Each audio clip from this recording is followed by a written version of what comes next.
오늘 함께 보실 말씀의 제목은 신지를 견고하게 다지라 하니라. 우리가 뭔가를 다진다는 것, 단단하게 세운다는 의미가 있겠죠. 오늘 말씀에서 우리가 이사야서 26장을 보게 됩니다. 이사야서 24장부터 27장까지는 구약의 소묵시록이라고 알려져 있습니다. 소묵시록이란 말 그대로 우리가 요한계시록처럼 계시라는 거죠.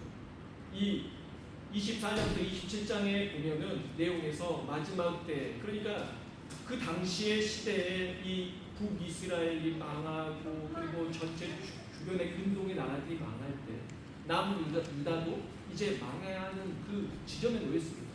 그때 그 묵시가, 그 계시가 말이 이제 선포가 되어지는 거죠. 그리고 그 묵시는 어떻게 됩니까? 이루어집니다. 그 요한계시록도 우리에게 선포가 되어졌죠. 그 일도 분명히 이루어질 것이다라는 거예요. 성경에서 여러분이 아는 대로 요한계시록만 묵시가 아니라 시대별로 항상 이런 일이 있을 것이다 라는 예언자들의 예언이 있었습니다. 선지자들 통해서 하나님이 그런 메시지를 전하게 하셨죠. 그 일은 어떻게 됐습니까? 반드시 이루어졌습니다. 그래서 지금 이사야 선지자는 이들에게 말하고 있는 겁니다. 뭐라고요? 반드시 이 일이 일어날 겁니다. 어떠한 일이 일어날 겁니까? 신아시리아, 그러니까 아수르가 제국이 다시 일어서고 그 아수르에 의해서 주변 근동의 국가들이 다 망해 갈 때에 북이스라엘도 BC 722년경에 망하고 남유다도 그때 바로 성읍 46개를 사네립의 그 군대에 의해서 바로 다 무너지고 마지막에 무너지는 것이 오히려 정상이고 무너지지 않는 게 비정상인데 바로 어떻게 됩니까?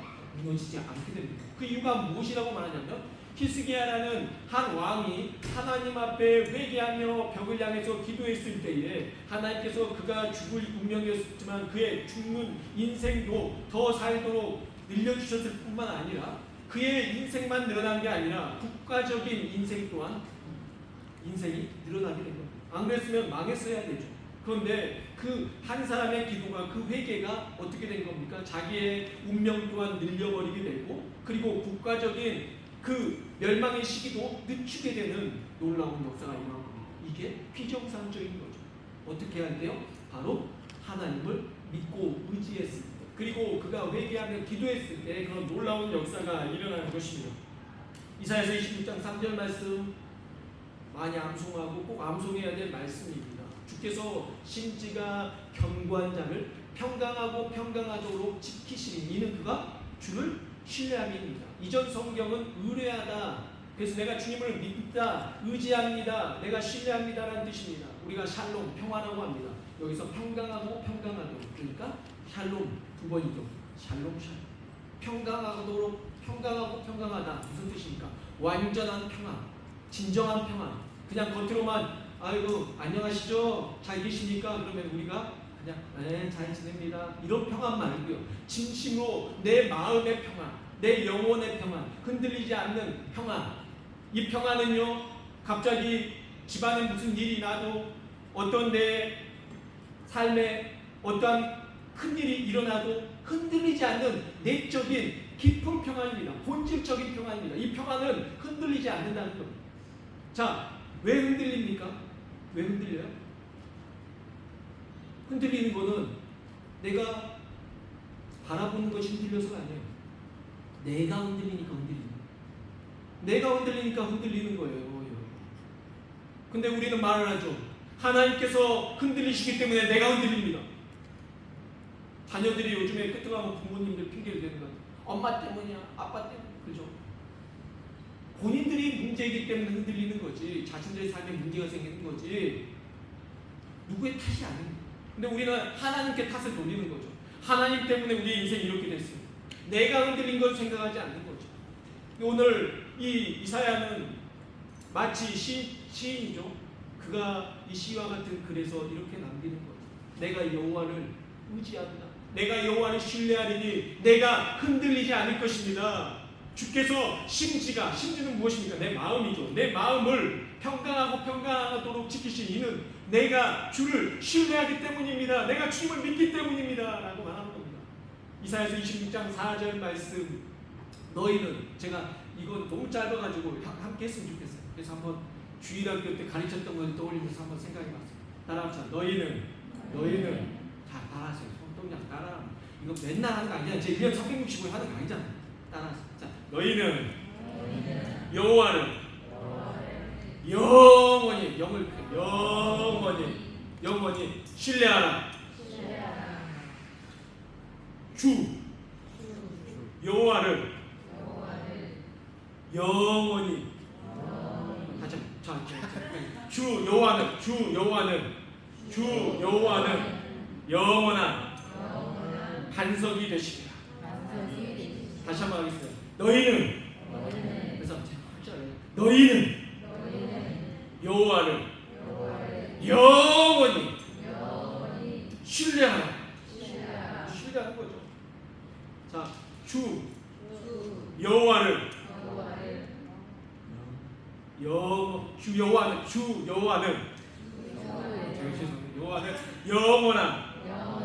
반석이시다.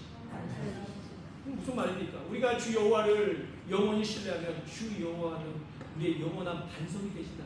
우리가 주님 때문에 흔들리지 않는 거예요. 주 여호와가 반석이신 거죠. 그러니까 내가 흔들리는 건 내가 엉뚱한 곳에 서 있는 겁니다. 내가 흔들리는 곳에 서 있으니까 내가 흔들리는 거죠. 그러나 주 여호와는 영원한 반석이시기 때문에 그 반석 위에 서는 자는 그 반석 위에서 흔들릴 이유가 없다는 겁니다. 이 반석은요 절대 흔들릴 이유가 없어요. 여러분 어떠한 상황에서 내가 돈을 못 벌어도, 내가 성공을 못해도, 내 집안이 무너져도, 내게 어떤 시련이 닥쳐도, 내가 어떤 사람에게 시련의 아픔, 상처를 입어도 흔들리지 않아요. 왜? 여호와는 영원한 반석이시죠. 그래서 우리가 누구를 의지하라고 말합니까? 신뢰할 만한 그 여호와를 의지하는 겁니다. 사람이 죽을 만할 때 가장 단단한 걸 붙들게 돼 있습니다. 여러분 떨어집니다. 내가 절벽에서 떨어지게 돼 있어요. 뭘 붙들겠습니까? 내 눈에 가장 단단해 보이는 걸 붙잡게 돼 있죠. 단단한 걸 붙잡게 있죠. 나무가 있다면 나무의 뿌리를 붙들든지 아니면 줄기를 붙잡아요. 이파리를 붙잡는 사람이 누가 있겠어요? 이파리는 떨어지는데 누가 얇은 가지를 붙잡겠어요? 굵은 걸 붙잡겠죠. 우리가 마찬가지예요. 주 여호와를 이 세상에서 하나님보다 더 단단한 반석이 있어요. 그러니까 확실히 말하는 거죠. 너희는 뭘 붙들라? 나라를 믿지 말라는 거예요. 나라들, 너희가 믿었던 나라들 다 망하지 않았냐는 거죠. 이집트도 망했고 아수르도 나중에 망합니다. 바벨론도 무너집니다. 그리고 페르시아도 무너집니다. 헬라 제국도 로마 제국도 다 무너집니다. 이 세상에 어떠한 제국도 하나님 앞에서 완벽할 수 없습니다. 그러니 너희는 그 나라를 붙들지 말라는 거죠. 누구를 붙들라는 거예요? 여호와 하나님을 붙들라는 거죠. 나라만 그렇습니까? 가정은요, 남편은요, 아내는요. 여러분 믿음의 대상이 아니에요. 남편을 붙들고 있다가 그러다가 상처가, 아내를 붙들고 있다가 상처받을 수 있어요. 자녀를 붙들고 있다가 상처받을 수 있어요. 자녀들도 부모님만 믿고 있다가 부모님에게 상처받을 수 있는 거예요. 그런데 그렇지 않습니까? 오늘날에 우리가 그렇지 않겠어요? 이런 아픔들 다 겪을 때 근데 그거를 나는 부모님 잘못 만나서, 나는 잘못 태어나서, 아니요, 여호와를 붙잡으면 흔들리지 않는다는 것입니다. 7절 말씀 말합니다. 의인의 길은 정직하며 정직하신 주께서 의인의 첩경을 평탄하게 하시도다. 뭐라고 말합니까? 첩경이 무엇입니까? 지름길입니다. 이 지름길, 우리가 다 그래요. 빨리 성공하고 싶어. 여러분이 와서 항상 저에게 자녀들에 대해서 기도를 부탁하고 또 여러분의 기도를 부탁할 때 빨리 되게 해주세요. 빨리. 우리나라는 기도도 빨리야. 뭐든지 빨라. 하나님 빨리 주셔서. 여러분 빠른 것이 좋은 게 아닙니다. 빠른 게 좋은 게 아니에요. 제가 이전에도 말씀드렸지만 정말 빠른 길로 갔어요. 정말 빠르게 일직선상으로 이렇게 달렸다니까요. 근데 갔더니 딱 길이 1m가 끊어져 있어요. 1m가. 톨게이트인데 1m가 끊어져 있어요. 그럼 내가 그 차를 날아가겠어요? 어떻게 하겠어요? 못 날아가죠. 다시 돌아가야 돼요. 뺑글뺑글 돌아가기 싫어서 그렇게 갔는데 길이 끊어져 있더라는 거죠. 그러니 우리 인생길에서도 우리는 옳다 생각하고 첩경이다, 이게 지름길이다, 빠른 길이라고 달렸지만 나한테 끊어져 있으면 안 되는 거 아닙니까? 근데 구비지고 돌도 많고 왜 이렇게 길이 험해, 왜 이렇게 꼬불꼬불해. 여러분 갔더니 도착했더니 결국에는 그 지점에 가장 빨리 간 게 되는 겁니다. 마찬가지로 여호와만이 우리의 첩경 지름길이 되신다. 그러니 여러분이 생각할 때 여러분이 저 사람의 전문가니까 저 사람의 말이 맞아. 내가 전문가를 찾아갈까? 누굴 찾아갈까? 누구의 말이 더 저 사람 나보다 똑똑하니까? 아니요. 분명한 거는 흔들리지 말을 걸 붙잡아야 돼요. 그 반석이신 주님, 그 반석이신 주님이 정답인데 여러분이 그 정답을 비켜나서 다른 것을 자꾸 찾는데 결국은 빠른 것 같이 느껴지지만 결국에는 그게 지름길이 아니라는 겁니다. 확실하게 말씀드릴 수 있는 거는 제가 여러분에게 이렇게 약장사도 아니고 이렇게 확신 있게 말씀할 수 있는 거는 제가 이 말씀을 의지하기 때문에, 제가 이 하나님의 말씀을 신뢰하기 때문에, 그래서 여러분이 자신 있게 말하는 겁니다. 저는 너무 믿습니다. 하나님을 신뢰했더니 하나님이 나를 붙드신다는 걸 너무나 믿습니다. 그걸 위해서 지속적으로 저는 도전합니다. 어떻게 보면 이번 금식도 그래서 도전이었는지 몰라요. 저 설마 죽게 하겠어? 주변에 죽는다고 했어요. 보니까 영상을 찍는데 정말 죽었더라고요. 금식 끝나고 나서 죽었더라고요. 무서움이 막 생기죠. 안 죽어요. 안 죽더라니까요. 안 죽어요. 하나님이 붙드신다고 하면 아마 100일을 금식한다고 할지라도 1년을, 그럴 일은 없겠지만 네가 내 말을 믿고 1년을 금식해라. 내가 널 살리겠다면, 하나님이 말씀하신 거라면, 그게 정말 하나님의 말씀이라면 이겨낼 줄 믿습니다. 그게 믿음인 거예요. 이 자녀를 내게 맡겨라. 불안하잖아요. 어떻게 맡겨요? 맡기면 하나님 책임지신다는 그 믿음을 가지고 맡기면 하나님 책임지실 줄 믿습니다. 마찬가지죠. 이게 믿음이 신뢰하는 믿음. 그래서 여러분, 이런 신뢰하는, 하나님만 전적으로 신뢰하는 믿음을 누가 흔들 수 있겠습니까? 이 반석을 누가 흔들 수 있겠어요? 여러분의 자녀들이 왜 흔들려요? 부모가 흔들리니까 흔들리는 거예요. 부모가 흔들리는 믿음을 붙잡고 있으니까 자녀들이 흔들리는 거예요. 왜 내들은 신앙생활 이렇게 하지? 잘 떠올려 보십시오. 내가 굳건한 신뢰하는 하나님을 믿는 믿음으로 내가 신앙생활하고 있는지, 아니면 내가 흔들리고 있는, 내가 흔들리니까 자녀들도 흔들리는 겁니다. 그러니 여러분, 내가 흔들리지 않아야 여러분도 안 흔들리는 겁니다. 목회자로서 제가 흔들리지 않는 믿음으로 제가 하나님의 말씀에 대한 확신이 있어야지. 저도 못 믿는 말씀을 여러분에게 말하면서 제가 흔들리면 여러분이 어떻게 믿겠어요? 제가 말씀드린 겁니다. 하나님 정말 살아계시더라고요. 제가 경험해보니까 하나님 정말 살아계세요. 하나님 반석이세요. 그 하나님은 절대 흔들리지 않으셔요. 어떠한 일이 일어나도, 어떠한 환난이 닥쳐도 요동하지 않습니다. 그게 바로 우리 하나님이십니다. 그래서 이사야 선지자는 이렇게 말합니다. 내가 하나님을 사모하고 기억합니다. 기억해야 돼요. 기억해야 되는데 우리 기억이 희미해져요. 자, 언제 우리 기억이 희미해지냐면 잠자고 일어나면 잊어버려요. 그렇잖아요? 그러니까 밤은 어떻게 보면 깜깜하죠. 잊혀집니다. 희미해져가지고 두려움이 있죠. 밤은 걱정과 근심이 가장 많은 시간입니다. 그래서 오늘날 사람들이 잠을 자지 못하기 때문에 어디 가서 프로포폴이나 마치 어떤 주사를 맞고 잠자기를 그렇게 사모해요. 왜요? 밤이라는 시간이 우리가 잠들지 못하는 시간이기 때문에. 8절 9절 말씀 보겠습니다. 여호와여, 주께서 심판하시는 길에서 우리가 주를 기다렸사오며 주의 이름을 위하여 또 주를 기억하려고 우리 영혼이 사모하나이다. 밤에 영혼이 주를 사모하여 싸운즉 내 중심이 주를 간절히 구하오리니 이는 주께서 땅에서 심판하신 때에 세계의 거민이 의를 배우니. 시인은 뭐라고 하냐면 밤은 배우는 시간인 거예요. 밤은 하나님을 잊어버리고 희미해진 시간이 아니라 밤이 바로 여호와를 배우는 시간이라는 거예요. 밤에 오히려 하나님 앞에 기도하고 말씀을 읽고 잤더니 오히려 내가 말씀으로 인하여서 밤이 나에게 희미해지고 나를 흔드는 시간이 아니라 밤이 나를 반석에 든든하게 세우는 시간이라는 겁니다. 사랑하는 성도 여러분, 자기 전에 자녀들 위해서 기도해 주신 분도 계셔요. 여기. 그리고 또 여러분이 밤에 자기 전에 기도하는 습관 너무 좋습니다. 밤은 우리를 흔들리는 그 마음 가운데서 굳건히 잡아주는 그 시간인 것입니다.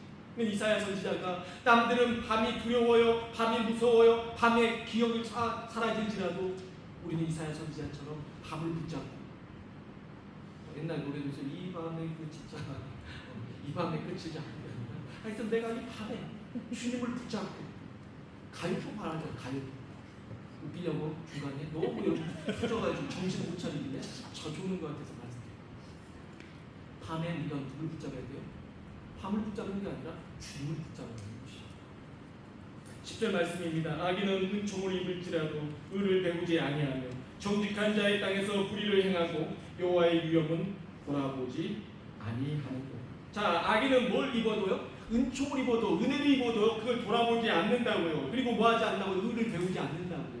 여러분 은혜 모르는 것에 대해서 우리 한국 사람들이 정말 싫어합니다. 그래서 우리 동화 이야기들은 다 은혜 모르는 호랑이, 은혜 모르는. 그래서 우리나라 사람들은 더구나 은혜 모르는 것에 대해서 은총을 입고도 모르세 하는 것에 대해서 대단히 싫어합니다. 마찬가지입니다. 그런데 여기서 이 이사야 선지자는 뭐라고 말하면 의를 배우라는 겁니다. 자, 은총을 입은 자들은 뭘 배워야 돼? 하나님의 말씀을 배워야 된다는 겁니다. 옳고 큰 것을 배워야 된다는 겁니다. 지난번에 말하려다가 안 했던 그게 있었죠. 예전에 한국에 이전에 기사 중에서 배제고학교 학생들이 이거 원래 종용진 회장 SSG 신세계 회장이 그냥 자기 개인적으로 너무 싫어하는 것에 대해서 말을 했죠. 그랬더니 그 직원들이 그걸 만들었어요. 그래서 땡크데이를 만들고 그거를 하필이면 5월 18일 날 했죠. 5.18. 그냥 이게 이슈가 되고. 근데 이 배제고 학생들이 바로 광주일고 학생들하고 야구 시합이 있을 때 이들이 응원 경기 때 원래 썼던 말이에요. 가야지 안 다치고 가야지 이런 거 보였다가 자기들 가야지 스타벅스 가야지 그러면서 땡크데이 이렇게 외쳤어요. 계속 하는 거예요. 상대편 광주일고 투수를 흔들기 위해서 했던 말이죠. 광주일고 투수 코치가 이걸 듣다가 나와가지고 심판한 대신 뭐 하는 거냐고, 얘네들이 이렇게 잘못된 걸 말하는데 왜 교정해주지 않냐고 의문 제기했습니다. 근데 이거 잘못된 거거든요. 근데 그 배제고 학생들의 학부모들이 들고 일어났잖아요. 왜 우리 애들한테 뭐라 그러냐고, 왜 우리 애들 기죽게 그러냐고 들고 난리가 나는 거예요. 차라리 부모들이요 가만히나 있었으면 이를 키우지 않았어요. 부모들이요 오히려 창피해하고 무릎 꿇고 죄송합니다, 저희가 잘못 가르쳤습니다 했었으면 문제가 바로 해결됐습니다. 그 일이 커져가지고 배제한 땅, 고종황제 때 그 생겨났다는 그 100년의 전통 다 무너지고 역대 그 이루었던 그 역사의 좋은 것들을 다 부끄럽게 만들어버리고 이 학생들은 앞으로 프로로도 가지도 못하고 이제 말 그대로 주호 무시점 새겨져서 어디서든지 지탄을 받는 그런 자들이 되버린 거예요. 그 부모들도 그거에 대해서 오히려 계속 건의하고 싸우는 것만 애들한테 가르친 거예요. 잘못한 것에 대해서 바로 역사관을 가르쳐주는 게 아니라 애들한테 가서 누가 뭐라 그러면 싸우는 것만 가르친 겁니다. 이번에 또 배우 하영이라는 배우 때문에 지금 뉴스가 난리가 났어요. 집안이 4대째 의사래. 그러면서 우리 집안은 다 의사였습니다.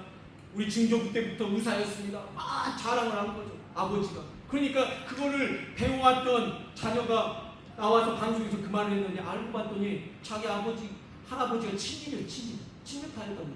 후손이었는데 본인은 자랑했던 거죠.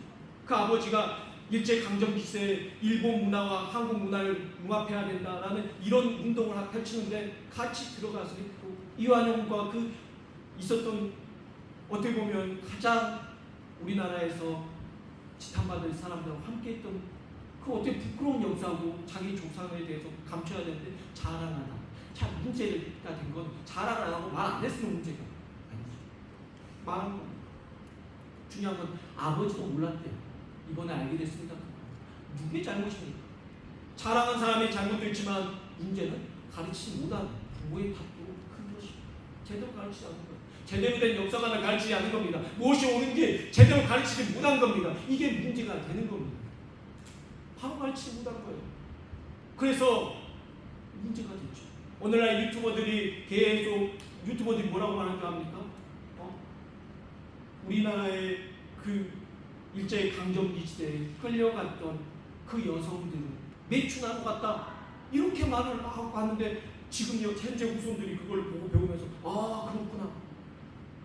일제강점기 시대 때 누가 태극기를 들면서 했냐? 태극기 없었다. 3.1운동 잘못됐다. 그렇게 막 말을 하고 다 뒤집어버린 거예요. 근데 다음 세대들이 지금 이걸 보면서 맞구나 이렇게 배우고 있다는 거죠. 처음에 이걸 묵인했습니다. 그럴 수 있지. 몇 명 그러겠지. 놔뒀습니다.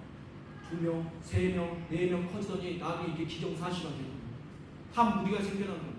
그래서 아예 사람들이 다 일제강점기 때 그래 우리도 차이 더 해서 우리나라 더 커졌어야 되는데 그때 잘못해서 이렇게 생각하는 것까지 빠지게 된 겁니다. 무엇 때문에요? 방관하니까. 잘못했을 때 바로잡지 않으면, 제대로 교육을 시키지 않으면, 은총을 입은 자들에게 정말 하나님의 은혜에 대해서 바로 교육하지 않으면, 의를 교육하지 않으면, 의를 배우지 않으면 잘못된다는 거예요. 지금 여기에 있는 우리 학생들 마찬가지. 여러분이 제대로 행동하지 않으면 부모가 욕 먹겠죠. 부모가 욕 먹지 않겠습니까, 여러분? 여러분의 태도에 대해서. 그러나 여러분만이 아니라 왜 그러냐면, 여러분이 잘못하면 여러분을 잘못 가르친 부모의 탓이 크기 때문입니다. 그래서 우리가 하나님께서 말씀하시는 건 우리가 제대로 배워야 되고, 그리고 여러분의 행동이 중요하다는 거죠. 11절 말씀입니다. 여호와여, 주의 손이 높이 들릴지라도 그들이 보지 아니하오나 백성을 위하시는 주의 열성을 보면 부끄러워할 것이나 불이 주의 대적들을 살리리라. 이게 무슨 말이냐면, 우리도 제대로 교육하지 않고 우리도 지쳐있는데 주님의 열성은 막을 길이 없다. 주님의 열성이 여러분의 자녀들을 가르치는 거예요. 그 주님의 열성이. 그러니 여러분, 주님께서 이렇게 열심을 갖고 있어요. 여러분보다 여러분의 자녀들을 향해서 여러분이 목사님 우리 자녀에서 기도해주세요 아니래도 주님이 먼저 여러분의 자녀들 오고 쉼없이 기도하시고 쉼없이 관심을 갖고 계십니다. 오히려 여러분이 주님보다 못합니다. 오히려 부끄러워해야 돼요. 주님의 열성을 보십시오. 여기 오늘 본문 말씀에서 주님의 열성이 얼마나 크신지, 이들을 가르치고자 하시는 주의 말씀으로 이들을 가르쳐 세우고자 하시는 주님의 열정이 얼마나 대단하신지 여러분이 알아야 됩니다. 그리고 우리가 오히려 부끄러워해야 되는데 그렇지 못하고 있다는 것입니다. 주중에 우리 교회 어린아이 좀 최근에 오늘 못 오셨는데, 아이가 질문을 한다고 해가지고 그 질문을 이제 사모님한테 자꾸 던지니까 7살짜리가 자꾸 던지는데, 이 질문이 이상한 질문, 되게 어려운 질문이에요. 하나님 이전에는 누가 있어요? 하나님은 스스로 생겨난 어떤 존재에 대한 질문, 그리고 천국 가면 엄마를 못 알아보게 되는 건지, 어떻게 되는지, 그리고 죄의 기원에 대해서, 죄는 언제부터 시작되는지, 그리고 천사가 왜 타락했는지. 여러분, 대학 청년부들을 지도하면서도 이런 질문을 들어본 적이 7살짜리 이런 질문을 한 거예요. 그래서 정말 궁금했어요. 그래서 같이 밥을 먹으면서 들어봤습니다. 그리고 애한테 직접 질문 던졌어요. 근데 거짓말이 아니라 그 아이가 그보다 더 궁금한 걸 계속 말을 하는 거예요. 궁금한 거예요. 근데 우리는 뭐라고 했어요 옛날에? 야, 밥이나 먹어, 쓸데없는 소리 하지 말고 덮어버릴 거예요. 제대로 가르쳐야 돼요. 애들이, 여러분, 믿음을 제대로 안 생기고 이런 의문점이 생기고 잘못된 지식을 갖는 거 우리가 제대로 알지 못해서 그렇지 않겠습니까? 그러니 여러분은 책임감이 있는 겁니다. 자녀들이 흔들리잖아요? 그러면 여러분이 그 흔들리는 자녀들을 반석 위에 세우지 못한 것을 우리가 부끄럽게 생각해야 됩니다. 그리고 아이들을 반석 위에 세우기 위해서, 내가 반석 위에 흔들리지 않는 믿음을 서기 위해서 아이들이 바로 반석 위에 서겠습니까? 누군가를 붙잡고 서겠죠. 누구겠어요?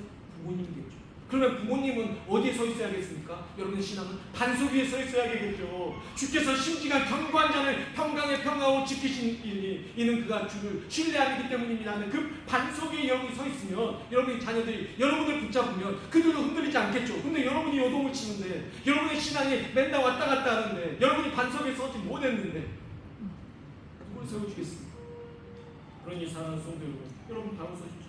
바울 사도는 로마서 10장 14절로 17절 이렇게 말합니다. 그런즉 그들이 믿지 아니하는 일을 어찌 부르리요? 듣지도 못한 일을 어찌 믿으리요? 전파하는 자가 없이 어찌 들으리요? 그러므로 믿음은 들음에서 나고 들음은 그리스도의 말씀으로 말미암느니라. 가르친 적이 없어요. 이 아이들이 들어본 적이 없어요. 이런 말 들어본 적이 없어요. 어떻게 믿겠냐는 거죠. 부모 입에서 이런 걸 들어본 적이 없어요. 아이들 어떻게 믿겠냐는 거죠. 아이들이 흔들리는 부모의 모습을 봤지만 흔들리지 않고 견고하게, 아이야, 지금 힘들어도 하나님이 도와주시고, 하나님 살아계셔, 하나님이 주신 거다, 하나님이 너 하나님 의지해야 돼, 이런 말보다 잔소리와 잘못된 걸 지적하는 것만 들어왔으니 아이들이 왜 안 흔들리겠습니까? 믿음은 들음에서 나고 들음은 그리스도의 말씀으로 말미암는데, 듣기는 듣는데 여호와의 말씀은 거기에 빠져버리고 다른 것만 계속 말하는데 아이들한테 왜 안 듣니? 엄마가 말하는데 왜 안 들어? 이러니까 여러분이 먼저 굳건한 반석 위에 서야 될 줄 믿습니다. 그리고 그 말씀을 자녀들이 들을 때 자녀들은 흔들리지 않는 것입니다. 사랑하는 성도 여러분, 우리 마음의 뿌리가 깊어지고 단단해질 때 그 단단해지는 건 하루아침에 되는 게 아니에요. 어떻게 하는 겁니까? 다져지는 거죠. 다져지는 거예요. 다져지는 거예요. 괜찮아요. 올라오잖아요. 이렇게 나는 시원이가 이러다가 어느 날 하나님 앞에서 이렇게 목사가 되려고, 내가 옛날 목사님들 분강사 하신 말씀 있었죠. 이렇게 올라온 사람들은 다 선교사가 되더라. 이름도 시원이. 시원아 그러나 올라오면 안 되더라. 이렇게 바로 가르쳐주면 되지 않겠어요? 감사합니다. 그럴 수 있어요. 저 때는 문제가 안 돼요. 그런데 중요한 건 저 아이 지금 부끄러워하지 마시고 저걸 부끄러워하지 마세요. 저걸 부끄러워하는 게 아니라 내가 부모로서 내가 믿음에 더욱더 굳건하게 서 있지 못하고 내가 여호와를 신뢰하지 못하고 내가 흔들리는 것에 대해서 그걸 부끄러워하십시오. 여러분이 내가 믿음 없는 것에 대해서 부끄러워해야 돼요. 저 나이 때는 저런 게 당연한 거예요. 그러나 저 질문은요, 저 아이들이 정말 말도 안 되는 질문을 던져요. 하나님 정말 존재에 대해서 물어보고 정말 궁금해요. 더 믿고 있어요. 그러니 이 아이 때문에 이럴 수 있어요. 그런데 오히려 시온이가 오늘 올라와가지고 이것을 통해 더 깨달으십시오. 항상 올라온 애가 아니잖아요. 오히려 이 아이보다 내 신앙은 바로 서 있는가, 나는 어떠한 신앙으로 신앙생활하고 있는가 생각을 하는 겁니다. 마태복음 7장 24절 25절에서 이렇게 말합니다. 그러므로 누구든지 나의 이 말을 듣고 행하는 자는 그 집을 반석에 지은 지혜로운 사람 같으요. 비가 내리고 창수가 나고 바람이 불어 그 집에 부딪히매 무너지지 아니하나니 이는 주추를 반석 위에 놓은 까닭. 흔들리지 않는다. 헌금을 거둘 때 그 헌금함에 들어간 아이가 있었다고 말하지 않습니다. 선교사 제가 드릴 게 없어서 그 헌금함에 들어가 다 미쳤다고 해도 믿고 강대상 안에 들어갔잖아요. 헌금함에 들어간 거 더 큰 일을 한짓 했잖아요. 네. 강대상에 들어간 데가 뭐가 될지 모르겠습니다. 크게 되죠.